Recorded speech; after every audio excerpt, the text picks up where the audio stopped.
Yon, good morning mga forest at isang masaganang araw po sa ating lahat. Nandito na tayo ngayon sa farm. Tumuloy muna tayo dito bago tayo pumasok sa site sa trabaho natin sa tatlong hektaryang bakod. Ngayon, update muna tayo dito. Yan, mga forest. Yun, no? Hindi tayo nakapag-spray kahapon. So nakapag-spray naman sila Tito Edwin. Yan. So ang lusong kasi natin hapon tsaka umaga. Ayun o mga pares o. Yan. Thanks Lord. Yan na. Yan o. Oh, daming bulaklak o. Hey. Yan, marami-rami na mga pares. Oh, ang ganda ng pagkakakondisyon, no? Kaya lang, ano lang natin dyan, wala silang white flies. Yan. Oh. Hindi pala pitas dito, kaya hindi tayo makakaano ng gulay. Ayun, no? Bukas siguro. So yan, punta muna tayo sa kubo. Tignan natin sila Lolo Edwin, Toto Edwin. Yan. Harina. Ha? H.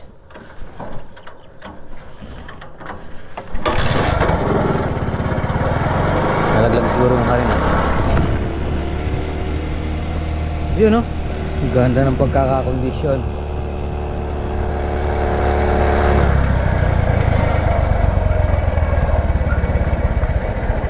Nakapag-spray ka? Ha? Kailan kahapon? Kaya mamaya? Mamaya hapon. Hintayin mo na lang ako, ne? Pay, para ako na lang mag-spray mamaya. Na. Kahit na, alasin ko naman yung ano. Kaya pa naman kahit na medyo umano tayo ng konti sa spray.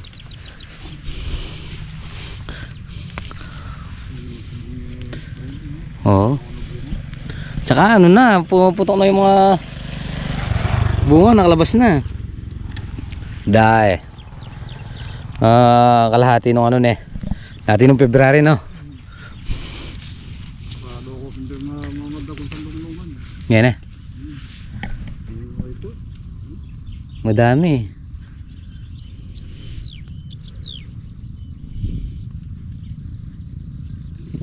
Pabenta mo eh.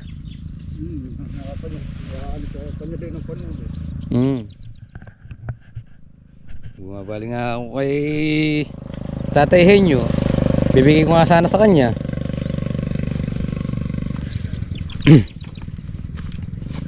Yan. Kunin natin yung malaki. Oh. Naiinggan na yung mga dumadaan dito na. Ha? Itong ganito? May dati pa siguro ito, itong sundot na to. Mga ano ne.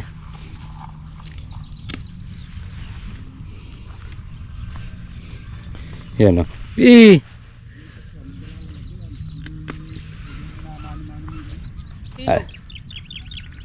Alin?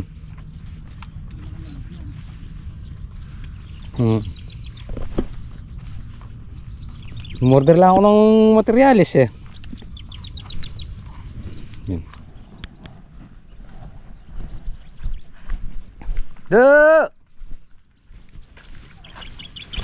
Sino? Ang ganda ng okra oh.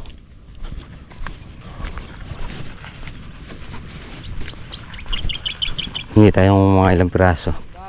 Kumain ka na, baw-baw. Ha? Baw-baw. So yun mga forest, dito na tayo. So ito yung dudugtungan.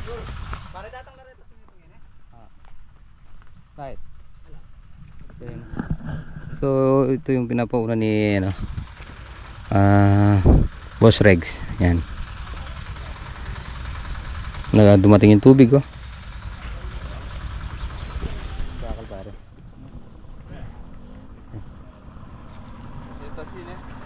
Yung tansi para sa tatasian. Kene. Pwede na yan. Tatansian na rin. Kaya rin eh. So yun mga pare, sa bibili tayong tansi tapos i-charge natin yung Blue Yeti.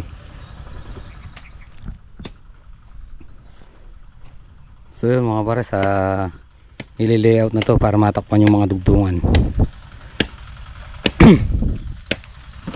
So yun, bili muna tayo ng pantansi tsaka charge natin yung Blue Yeti.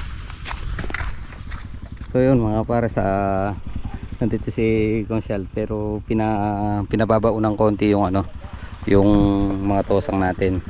So bali hindi muna magtatrabaho yung tosang natin doon sa bakod mag-uukay. Paangat muna natin itong mga to tapos sa paukay natin.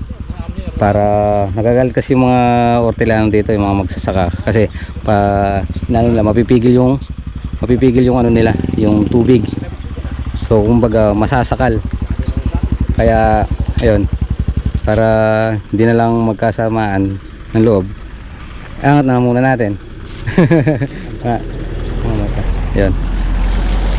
Bali paano muna natin yung ano, yung mga paangat muna natin. So siguro dito na lang muna magpwesto yung ano, yung bako para makonsya. Kahit dito na lang muna siguro itambak na pare. Dito. Sa? Pero ako nakakita ko ng inuulag yan, sasabihin ko. Ayan. Pagagalit sa ating mga tao din eh. Pang ano na, pang permi. Are, isa na are. So mga pare, sa humiram muna tayo ng belt kay ano, parang Obet para iangat to. So para wala nang ano, baka mamaya mag-init yung mga ortilano dito, tayo naman pagdiskitahan. Medyo nakaangat siya dun dito. Siguro kahit na mga 40 or 50 lang yung lalim, iano na natin, ganoon natin sa ayos. So yan, tumawag na tayo kay paring Reg. Kinonsulta natin to at sabi niya unahin na daw to para pagdaanan ng mga materyales.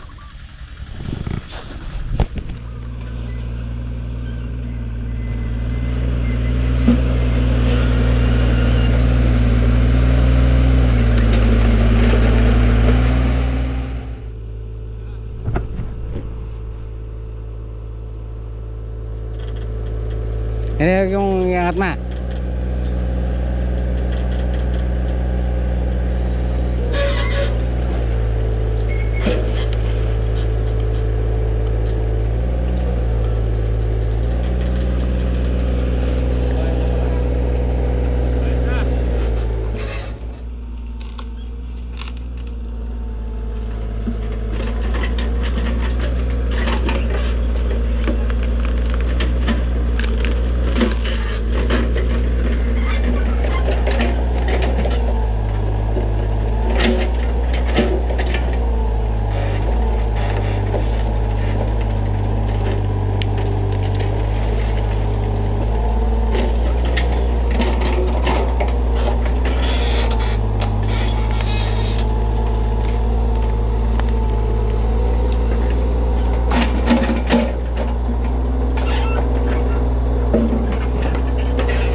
Yun mga pares,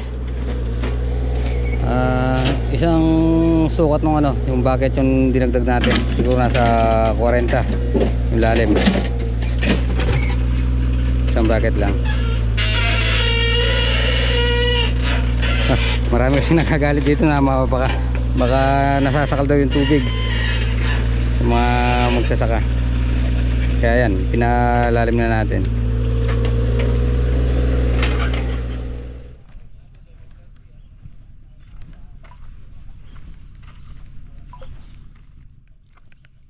So yun mga pares, time check tayo 10:30. So merienda muna tayo. Break time. 10:30. Yung mga para sa time check tayo 12:04. Inalign lang namin yung isa.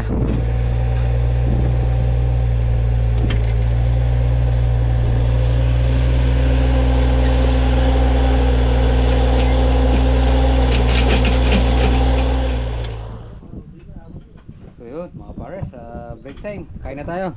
Time check tayo 12:12. 12:12. Ano kung silungan pare? Silungan? Kain po. Yun mga kapores. Okay na. Na-set na natin lahat. Yan. Hindi na tayo mag ano yan. Yan no. Halos kalahati nakalubog na.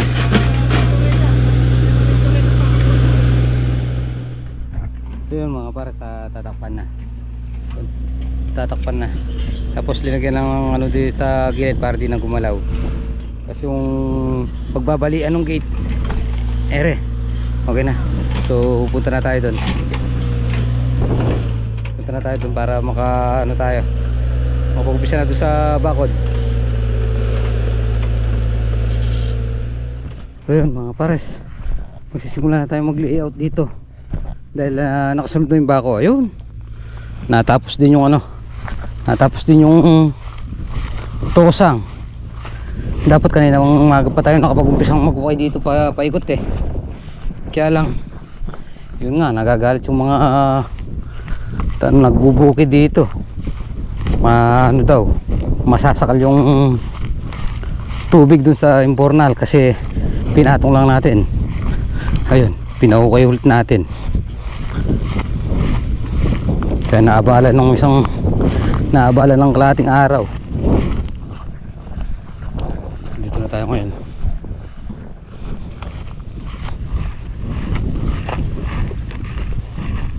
So yun yung bako mga pares. Tagal mag-travel dito. So hulugan na natin, tsaka natin na hulog yan, tawag dyan na. Hulog tsaka natin kahapon nailibilan natin. Butterball. Paso. Gusto ko din nga yung muna didiretso niya eh. Pero yung nasa metro doon pala siguro daan yun eh. Kaya lang dila siguro nila nagagawa pa ba doon? Ang gagawa gate. Mayroon dila mga musay babos. Gagawa sila ng gate doon. Ate kasi sinundan niyo yung muna kasi sumusot doon. Kanong una? Oo. Ako andin yung musa gilid niya dahil nung nagtusukat kasi andin ako nung sinusot. Nilinis nung nung nagpapastol ng ambeng. Dahil daw nung nagsukat nandyan daw. Kaya siya naglinis kasi nung di ba may tansina. Yung dulo nyo yaka tama yaka, ito lang mali yaka. Yun mga pares, mag-umpisa na. Unahin muna yung isang post na yan, 1 meter yung post natin. Yung parilya 80.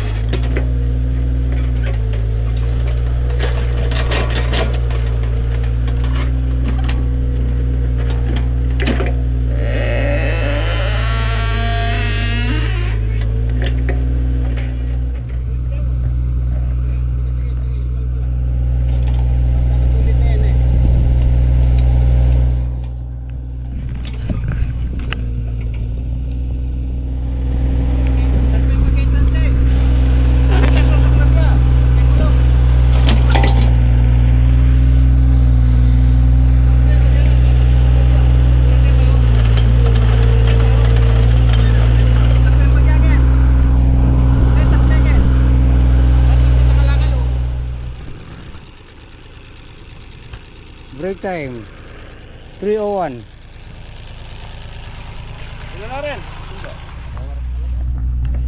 So yun mga pares, babaw ng sibog. Sibol. May sibol na tubig. So 3 poste. Itong excavator natin, itong bako, pakyaw siya. So tumawag lang yung boss. Ayan. Ano siya? 2 hollow block yung nakalubog natin.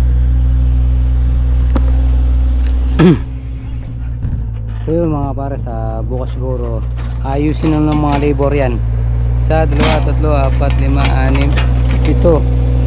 7 na. Nakabala lang tayo kanina doon sa may ano tosang pero bukas siguro marami matatabaw maghapon yan. Operator natin. So ginagayad natin yung ilalim tsaka yung sa diretsuhan. Tapos sila pa rin tope naglalagay na ng butter ball.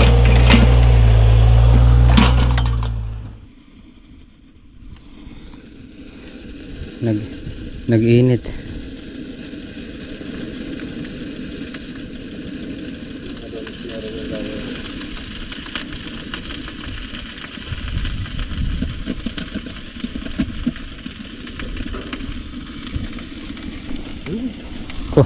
Kung may ispato maalala yung na yan.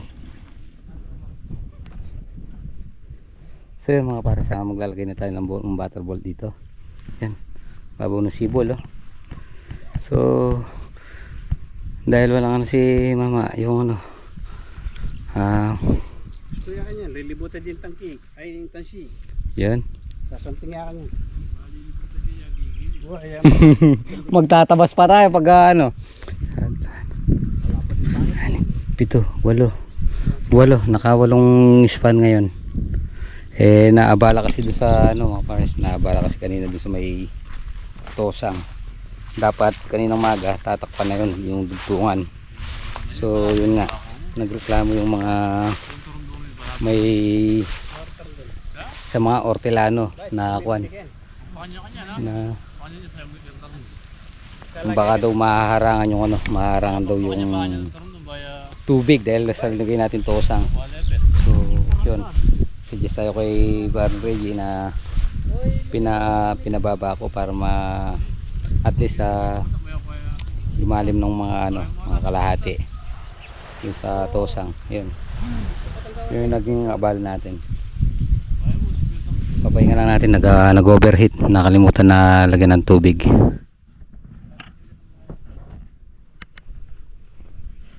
Yan.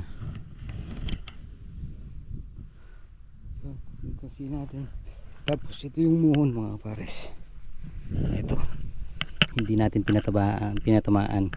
So mangyayari nito, yun na lang ng mga labor, gigiliran hanggang rito. Hindi natin pwedeng tanggalin yan. Baka mademanda tayo. Tsaka yung natin hollow block. Yung asinta ng hollow block natin yan, dyan lang. Gitna.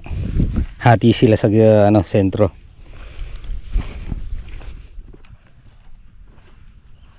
So yun mga pares, 452. 452. Muna na tayo. Pupunta na tayo sa barracks. Yun. Pagkatapos natin dito, paglabas natin, takbo sa talungan. Si Black. Yun mga pares, nandito na tayo sa farm. Time check tayo. 5:18, 5:19 umabot tayo dito. So nag-spray na si Tito Edwin. Palitan natin para makapagpahinga na sila. So tayo naman ang bibira.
So yun mga pares, so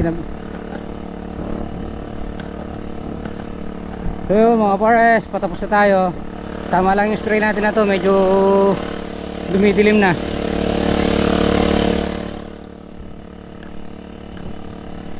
Yan.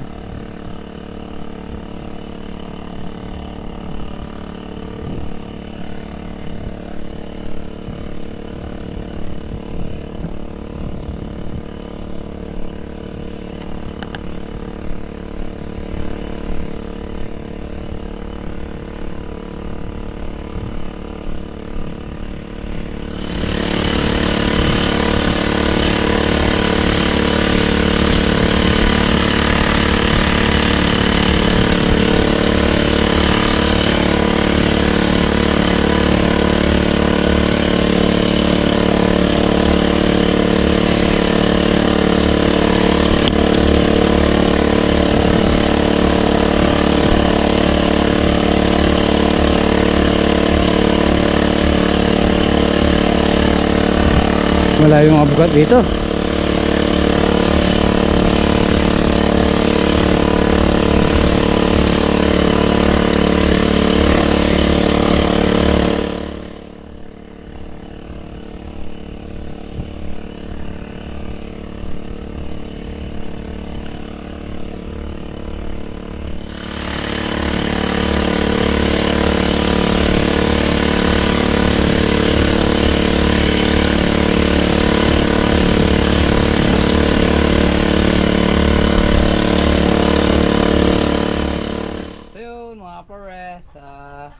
Gabi na naman. So tapusin na po muna natin dito ating munting video at syempre maraming salamat sa pagsama maghapon. Kita-kita po tayo next upload yan. Bye bye.